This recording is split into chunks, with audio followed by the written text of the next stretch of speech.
मैं कहां से आया हूं, मुझे कैसे रहना चाहिए, आखिर मुझे जाना कहां है। इन चार बिंदुओं पर तो हमें विचार करना चाहिए। आज भगत जी बैठे, पप्पू जी, ये सुबह सुबह मेरे कमरे में आ गए। अंधेरा ही था तब भी, सभा मनी लगाई थी। मुझसे कुछ ना कहो तो भी मैं जानता हूं। एक बात बताऊं, ये तुम्हारे गरीब गांव का वो गरीब बालक है जिसके पास 2 किले जमीन नहीं है। ये वो गरीब है, ये वो निर्धन है जिसके पास कोई सहारा नहीं है दुनिया का। लेकिन जब से गौ माँ की सबमन लगानी शुरू की, दुनिया में पप्पू पप्पू होने लगा भैया। जब से गौ माँ के हाथ में सिद्धि आ गई, वाणी में शक्ति आ गई। और एक बात कहना चाहता हूं, मेरी बात को बहुत दिल से सुनना। हम संतों जैसे ना बने, हम संतों के बन के जिए। भगवान जैसे ना बने, भगवान के बन के जिए तो आपको सब कुछ मिल जाएगा, कुछ कमी नहीं रहेगी। हम भगवान जैसे नहीं बनते। देखते देखते इंसान खुदा सा बन बैठा है, तो बरसों बीत गए इंसान सा होने में।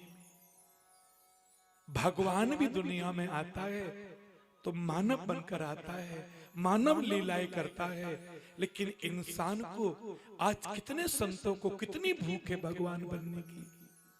नाम के आगे भगवान लिखाने लगे। क्यों?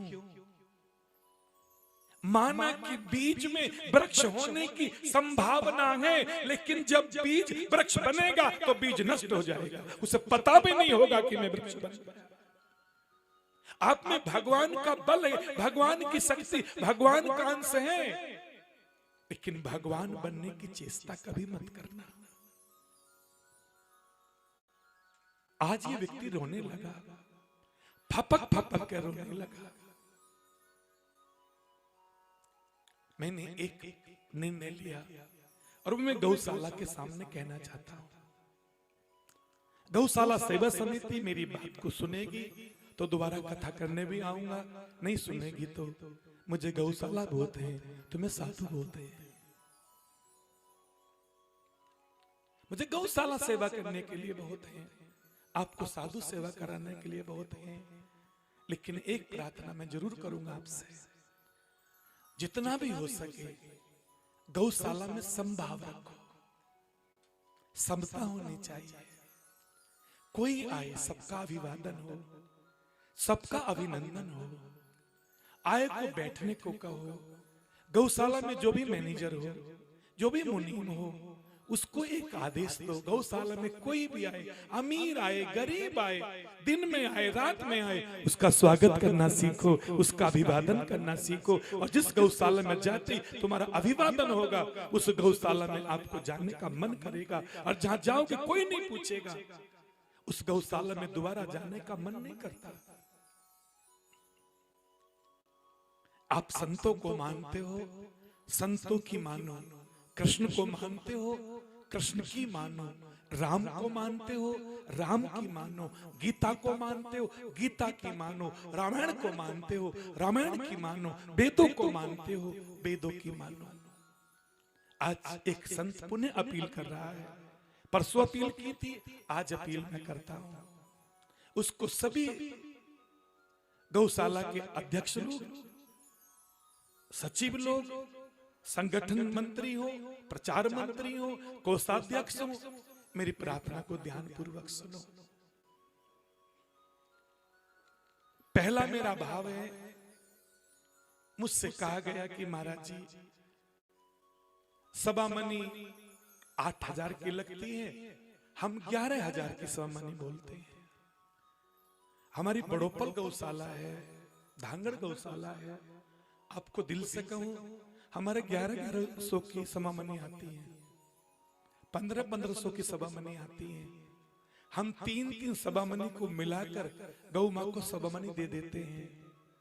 हमारा कोई विरोध नहीं होता, लेकिन हम इन भेदों को लेकर कि वो सभा मनी 11,000 की लगे या वो 8,000 की लगे, अंतिम अपील करना चाहता हूं आपसे, पप्पू जी आपसे अपील करना चाहता हूं, आप सभा मनी जो आप रोज लगाते थे, आप महीने में आप केवल आप 10 सभा मनी लगाएं, लेकिन 11,000 की लगा दें। सभा मनी बढ़ाए ना, सभा मनी घटा दें, ताकि आपको, चूंकि आपके पास पैसा आपका नहीं है, कहीं कोई 1100 देता है, कोई 500 देता है, कोई 100 देता है। साहब, इस आदमी के घर में थोड़े पैसा उबल रहा है।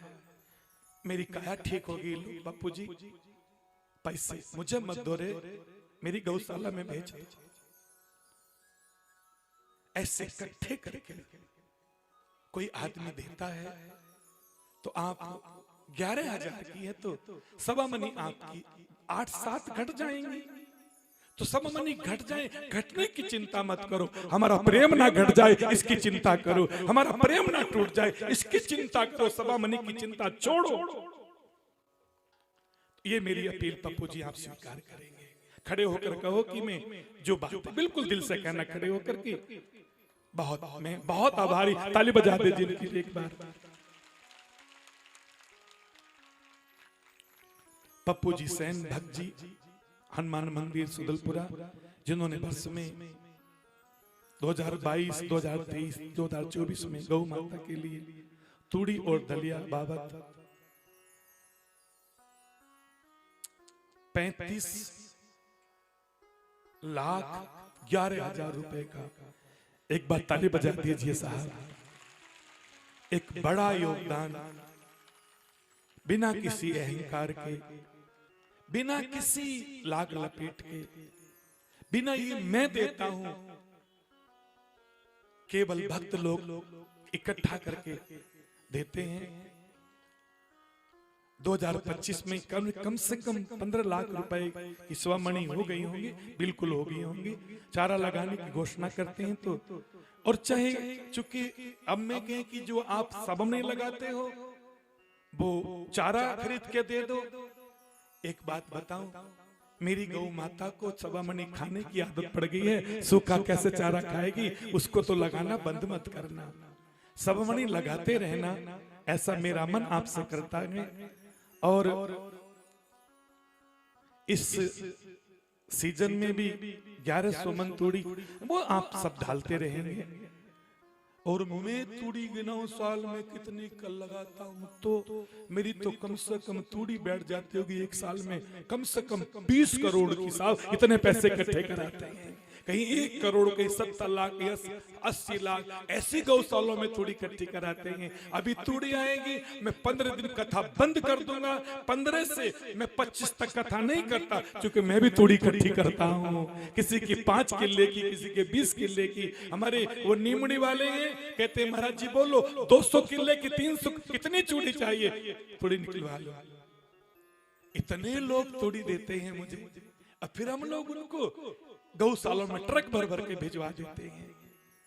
आप सभी वादा करते हैं, इस बार कोशिश करेंगे हम अपनी जो हमारे तूड़ी का स्टोर है, मैं बहुत दिल से कह रहा हूं कि मैं प्रधान जी से भी निवेदन करा सबसे कि सबसे पहले वो 20 लाख की आए तो 15 लाख की आए तो 25 लाख की भी आए तो सबसे पहले तूड़ी का स्टोर हम भरेंगे, अपना तूड़ी हम खरीदेंगे। हमारे गाय गौशाला में तूड़ी है तो गौ भक्तों को कोई चिंता नहीं होती है।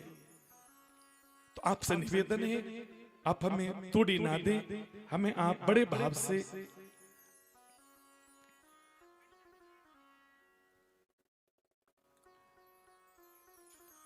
आईसीयू में पड़ी गौ माता, ये सब बीमार गौ माता सभी गौशालों में होती हैं।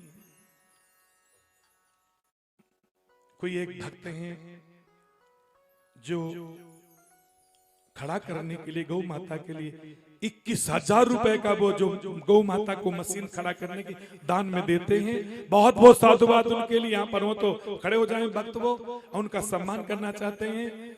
बादे को पप्पूराम जी बहुत धन्यवाद। गौ माता खड़ी नहीं हो पाती, बैठिए, मैं आपको बाद में आपका स्वागत करता हूं।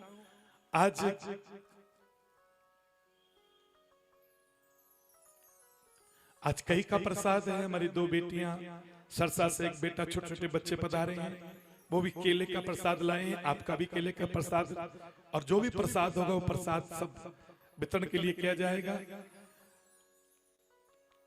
आज के प्रसाद के लिए, भंडारे के लिए एक टीन दान स्वरूप में गौ मां के चरणों में अर्पण किया है जोरदार पप्पू जी ने अपने भक्तों के द्वारा। और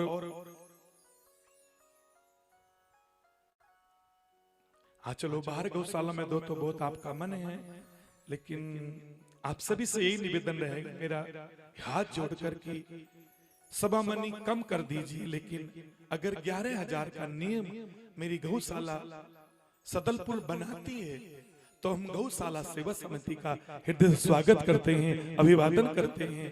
तो हमें उसमें कोई विरोध भी नहीं करना चाहिए, क्योंकि गौशाला सेवा समिति भी गौशाला को चुके चलाना है। गौशाला के प्रति हमें सबको समर्पित रहना है। अगर 4 से 5 साल आप मुझे दे दो, मैं वादा करता हूं अपनी गौशाला को कम से कम जिला हिसार में नंबर 1 पर लेकर खड़ी कर देंगे। कब जब हम लोग एक साथ होकर मिलकर गौशाला को सहभाव से चलाएं।